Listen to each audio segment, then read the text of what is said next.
बहुत पुरानी बात है। आसनसोल में एक संत जी थे, उन्होंने एक प्रेत सिद्ध कर लिया। प्रेत, प्रेत समझती हो मेरी मां? भूत प्रेत, भूत पिशाच निकट नहीं आवे। एक संत जी ने प्रेत सिद्ध कर लिया। जब प्रेत सिद्ध किया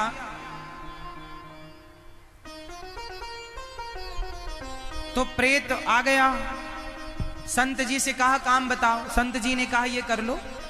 वो काम पूरा, प्रेत तो फटाफट हवा की तेजी से काम करता है, वायु के वेग से काम करके फिर आया। ये अब बताओ क्या करें?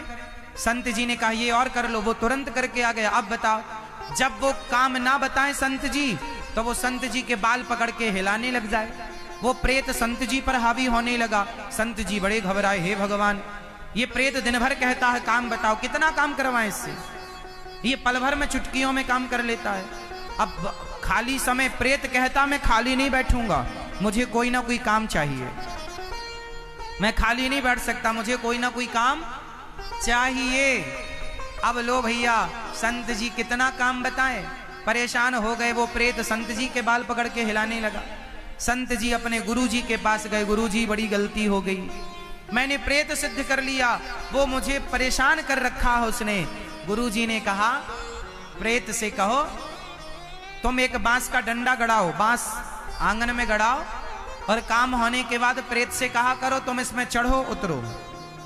अब संत जी जब काम पूरा करा लें तो प्रेत से कहें इस डंडे पर चढ़ो और उतरो, यही तुम्हारा काम है। अब वो चढ़े उतरे, चढ़े उतरे, चढ़े उतरे, चढ़े उतरे। उसे तो कोई ना कोई काम चाहिए। संत जी उसे चावल और दाल मिलाकर दे देते और कहते दोनों को अलग अलग करो। करता रहता वो दोनों को अलग अलग। उसे काम चाहिए, वो फ्री नहीं बैठ सकता। उसी तरह आपका मन ही वो प्रेत है। यदि आपका मन जरा सी देर के लिए खाली बैठा तो लोग कहते हैं खाली दिमाग शैतान का। खाली ना रखिएगा, हर समय अपने मन को किसी ना किसी अच्छे काम में व्यस्त रखिएगा। जो अपने आप को व्यस्त रखते हैं वो सफल होते हैं, वो सुखी होते हैं। और जो फ्री हैं, कोई काम नहीं, जो फ्री है ना, उनका दिमाग कहाँ जाता है? शराब पीने में, पराई स्त्री में, पराई पुरुष में, यहां वहां उल्टे सीधे जुआ इत्यादि। इसलिए अच्छे कामों में अपने आप को बिजी रखना चाहिए, व्यस्त रखना चाहिए। कपिल भगवान का दिव्य ज्ञान मां देवहूति ने सुना कि मन को वश में करने के लिए धीरे धीरे साधना। रोज कथाएं सुनो। कपिल भगवान के दिव्य ज्ञान से मां सिद्धा नाम की नदी बनकर बह गई।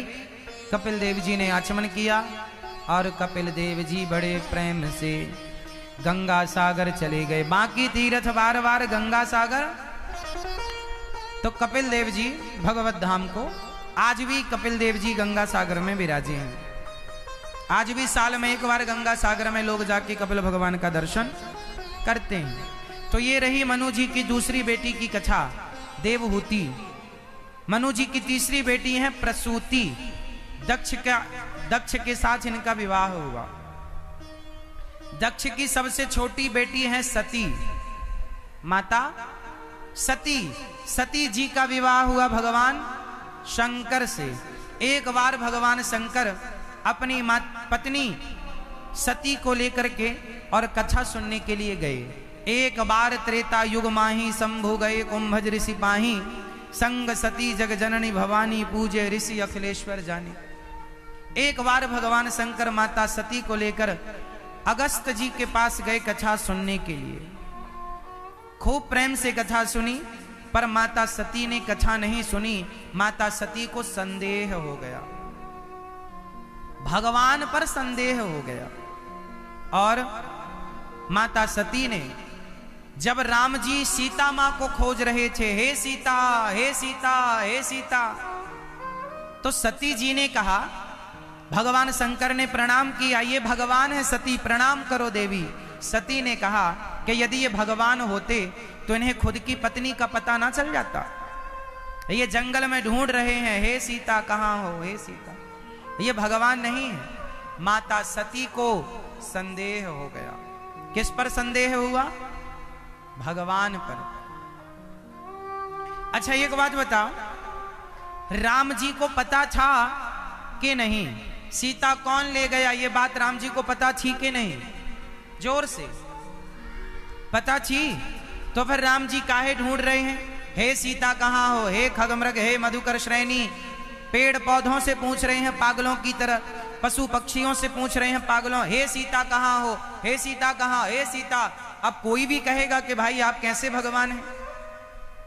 तो माता सती का संदेह हो गया। अच्छा राम जी को पता था तो ढूंढ क्यों रहे थे सब जगह? आप बताओ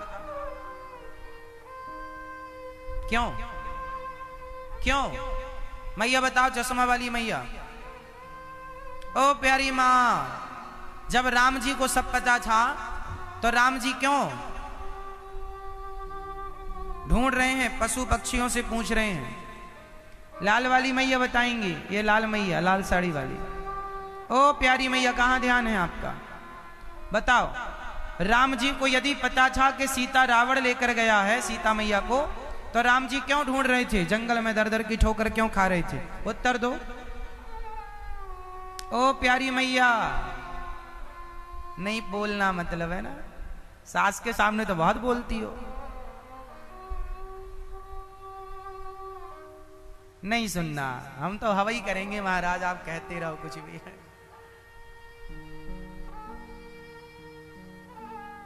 चलो मैया बताओ, आप लोगों को गर्मी ना लगे इसलिए तो कथा रात को की गई है, शाम को। चलो उत्तर दो। राम जी को सब पता था तो क्यों ढूंढ रहे थे? हे सीता, हे खगमृग, हे मधुकर श्रेणी, तुम देखी सीता मृगनयनी, कहां हो सीता? क्यों? राम जी को सब पता था, राम जी भगवान हैं, वो सब जानते हैं, फिर ढूंढ क्यों रहे हैं? वो लीला कर रहे हैं, वो अभिनय कर रहे हैं कि दुनिया वालों में लीला कर रहा हूं, तुम मेरी लीला पर संदेह ना करना। और माता सती ने क्या कर लिया? क्या कर लिया?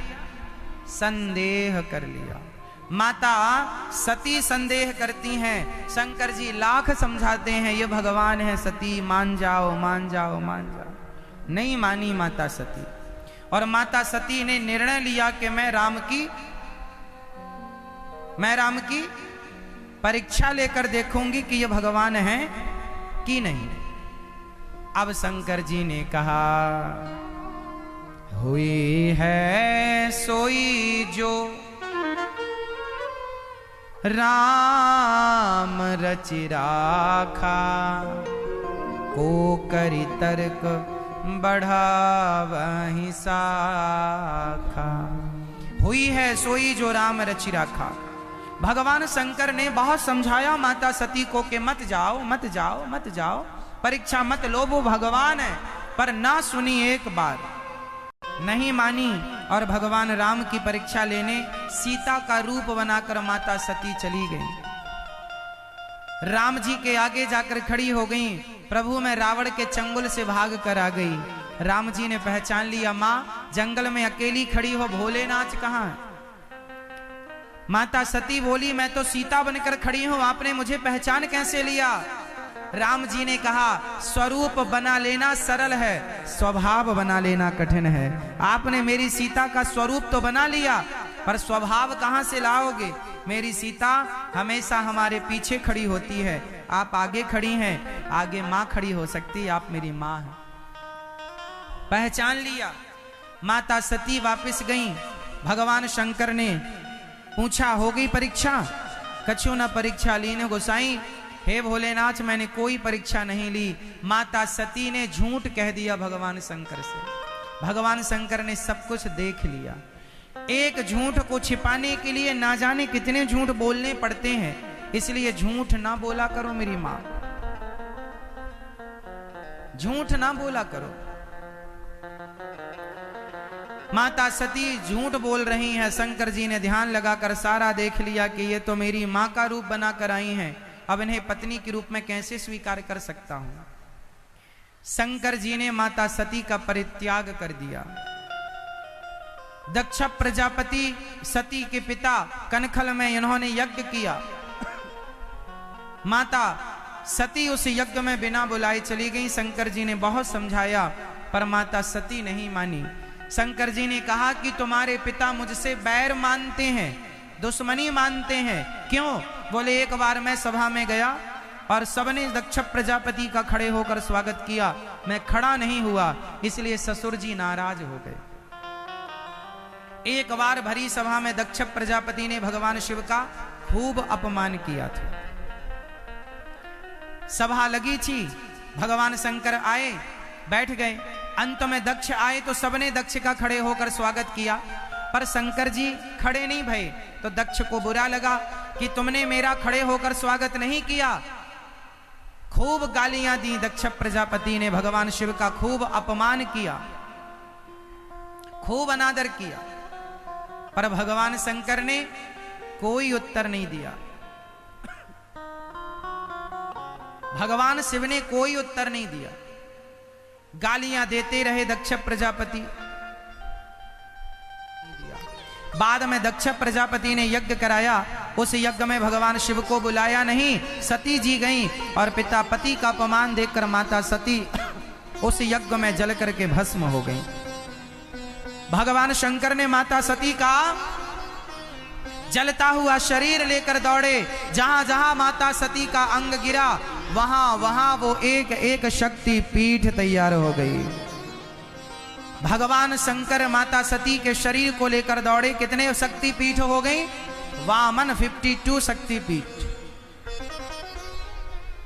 51 भारत में है, पाकिस्तान चली गई बंटवारा के समय 1, टोटल 52। फिर माता सती पार्वती के रूप में जन्म लेती हैं और भगवान शिव का पार्वती से विवाह संपन्न होता है। बोलिए शंकर भगवान की। भगवान शिव का माता पार्वती से विवाह संपन्न हुआ और भगवान शिव की गृहस्थी स्टार्ट हुई। भगवान शिव के परिवार में कितने लोग हैं? भगवान की पत्नी, भगवान शंकर की पत्नी का नाम माता पार्वती, पुत्र का नाम कार्तिकेय जी और गणेश जी, और वाहन नंदी महाराज। भगवान शंकर का परिवार ना हमें कुछ सिखाता है। शंकर जी के परिवार में सब एक दूसरे के दुश्मन हैं। बताओ हाँ या ना? माता जी का वाहन है शेर और शंकर जी का वाहन है नंदी, और शेर और नंदी एक दूसरे के दुश्मन। गणेश जी का वाहन है चूहा और शंकर जी के गले में है सांप, सांप और चूहा दुश्मन। कार्तिकेय जी का वाहन है मोर, मोर और सांप दुश्मन, मोर सांप खाता है। मतलब सब एक दूसरे के दुश्मन है, लेकिन फिर भी शिव जी के प्रभाव से दोनों सारे लोग प्रेम पूर्वक रहते हैं। आप कहते हैं महाराज जी हमारी पत्नी अच्छी नहीं है, हमारा पति अच्छा नहीं है। अरे कितना अच्छा नहीं है? भगवान शंकर का परिवार तो अपोजिट है, फिर भी दोनों साथ रहते हैं, सब लोग साथ में रहते हैं। शंकर जी से कुछ सीखिए और सदा परिवार में आपस में प्रेम मोहब्बत से जिंदगी गुजारा करिए, प्रेम से रहिए। शिव जी का परिवार ये सिखाता है। अब मनु जी महाराज की 3 बेटियों की कथा हमने आपको सुनाई।